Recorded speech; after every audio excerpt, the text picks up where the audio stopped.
SMS line 22422.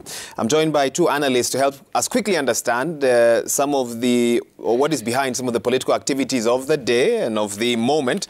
And joining me in studio right now is Professor Peter Kagwanja, a governance expert. Welcome to the program. Thank you. Thank you, Waiga. We're also joined by Oliver Kipchumba, an advocate of the High Court. Karibu sana. First things first, I'm sure both of you have gotten a chance to catch that joint media interview of Azimio presidential candidate Raila Odinga and his running mate Martha Karua. Off the back of that, immediate reactions, and I'll start with you, Prof. What did you make of that discourse with the media?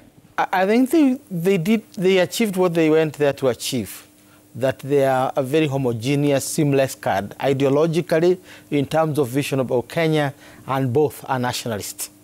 Everything else just boil down to that I was in the trenches, we were in NAC government, Everything was streamlined, and I think that came out very, very clearly in regard to that, because there were very many questions that would have been asked earlier. You know, Mother, you did not support BBI, Mother, you did not do this, but ultimately they showed a card that is very homogeneous as such. Briefly, were you convinced by their responses to pressing questions that Kenyans are asking this evening, cost of living, war on corruption? Did that come out to you as answers that would provide the solutions that Kenyans are looking for at this time? Yes, I was convinced, but I think the bar was low, even in terms of those who are asking questions, because Mother's record regarding to the fight about corruption, that one is clear from her past and her consistent position.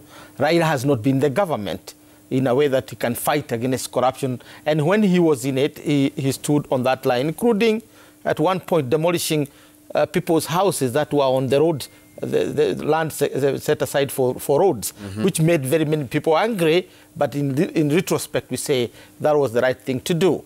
And now, but the proof is in the pudding is in the eating. So if Kenyans give them that chance, then that is when we can have a more structured discussion. Correct. Wakili, what was your reading of that discourse with the media?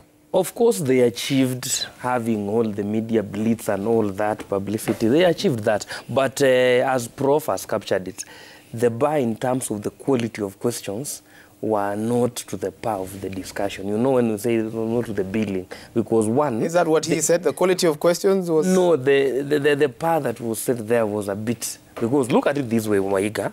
There are questions in terms of solving the issue of cost of living. They just did just above the order. There was no granular response.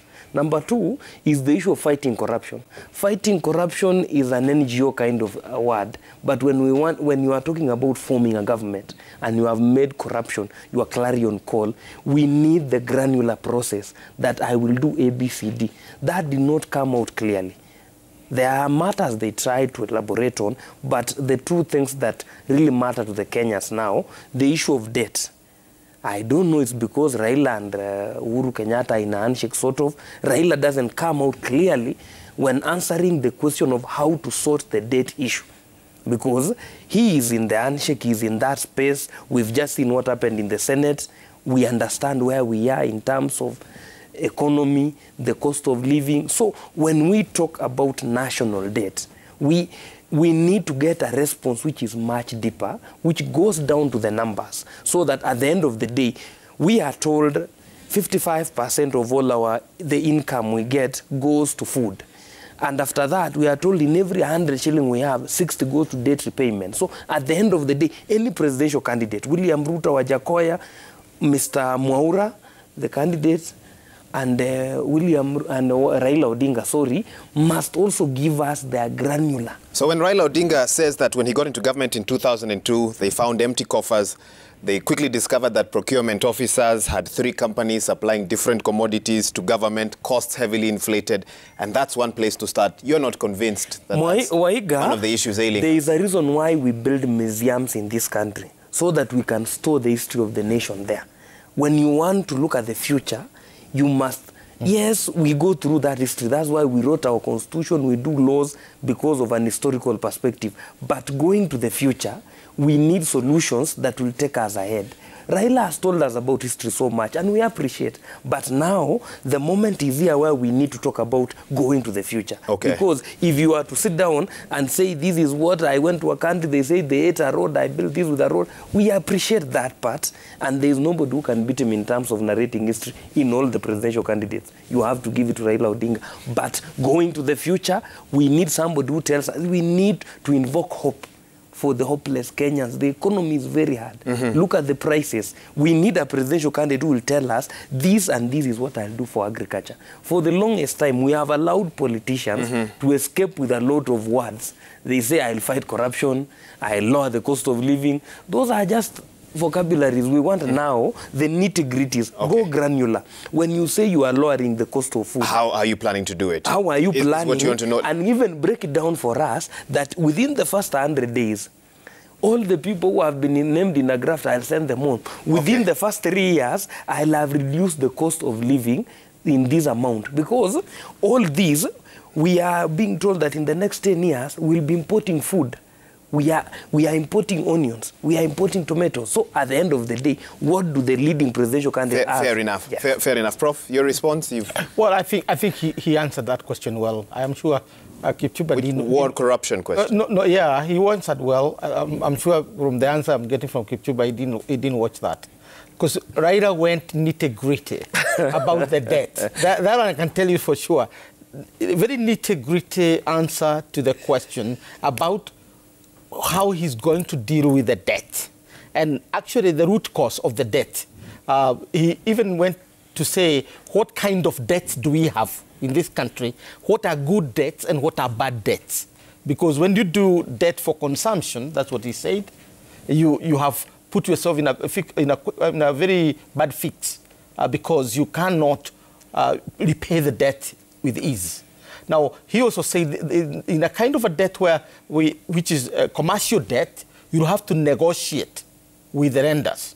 So, in other words, you're going with the government with an open mind that we have to renegotiate some of the debts in order to be split in a manner that we can pay in a way we don't sabotage or we don't undermine other sectors. So that was very convincing to that extent. Obviously, what he did, I mean, and Chuba is right on this one, having been a hard shaker in the other government, you have to go softer on some issues. But he has to go soft on Uhuru Kenyatta, but has also failed to go hard on William Ruto that he is inheriting the debts of the two. So when he gets into power, there are two couplets in the Jubilee government. But Ruto is trying to distance himself from some of these things, promising how he's going to do it. And he has had 10 years of doing it. He didn't.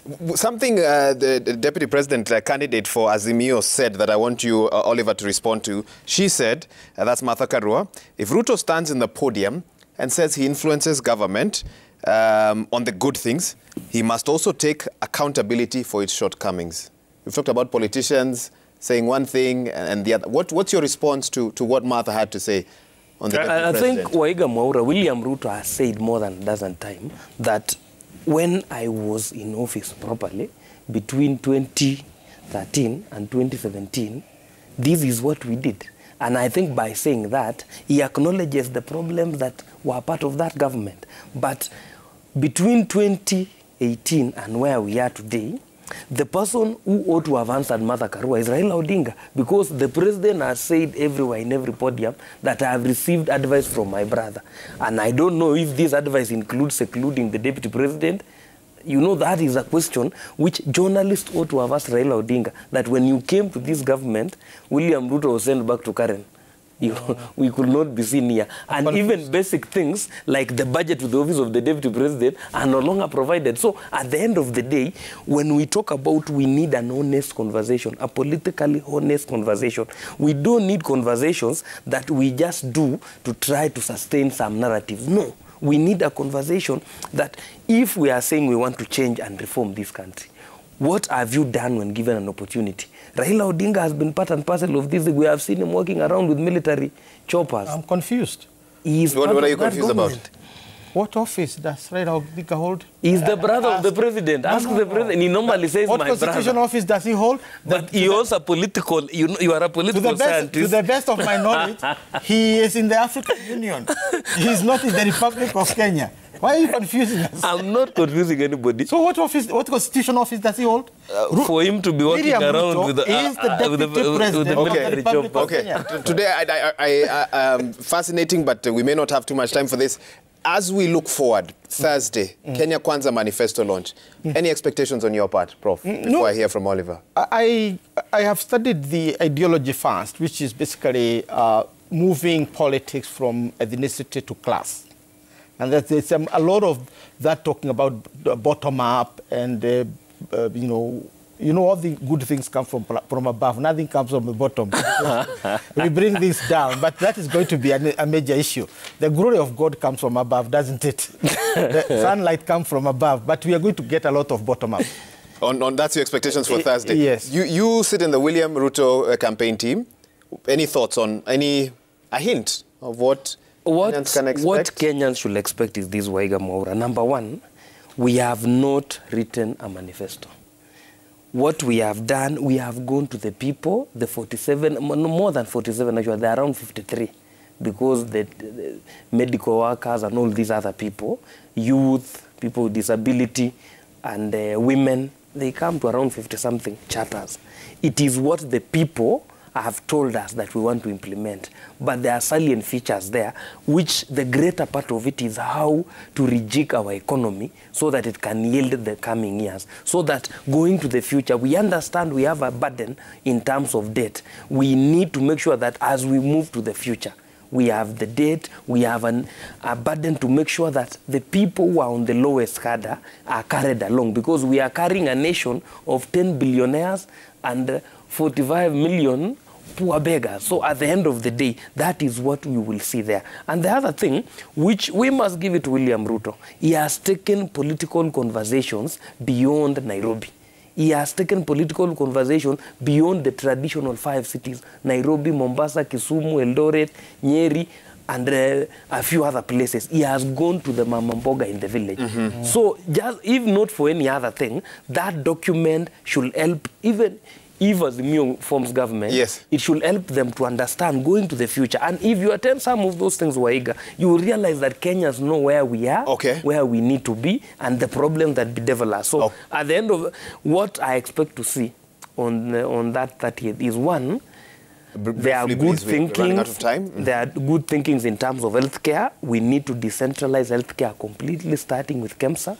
Number 3, in terms of economy, we need to take more funds directly to the people, strengthen the micro and small enterprise, work on the issue of creative economy, have it be in a proper sense. And the last thing which we need to see is we need to see the culmination of political maturity, where people can come forth and decide that their destiny. Fair enough. In the remaining 1 minute, Prof, as you give your final comment, I know you need to respond to that.